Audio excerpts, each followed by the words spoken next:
జై శ్రీరామ్ అండి. అయోధ్య నుంచి అక్షింతలు అయితే మన అనంతపురంకి అయితే వచ్చాయి. ప్రతి ఇంటికి వితరణ అయితే జరుగుతుంది. అందరికీ నమస్కారం, నేను మీ రాఘవేంద్ర. ఇవి వచ్చేసి శ్రీరాముని అయోధ్య అక్షింతలు అయితే మన ఊరికి అయితే వచ్చాయి అండి. అన్నీ రెడీ చేస్తున్నారు. తొందరలోనే ప్యాకింగ్ చేసి 1వ తేదీ అందరికీ అయితే పంచుతామని చెప్తున్నారు.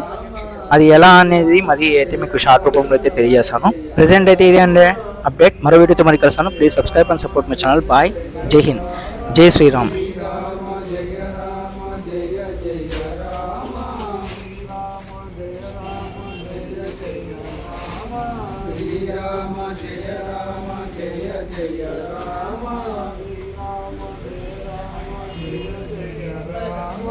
Jaya Rama Jaya Rama Jaya Jaya Rama.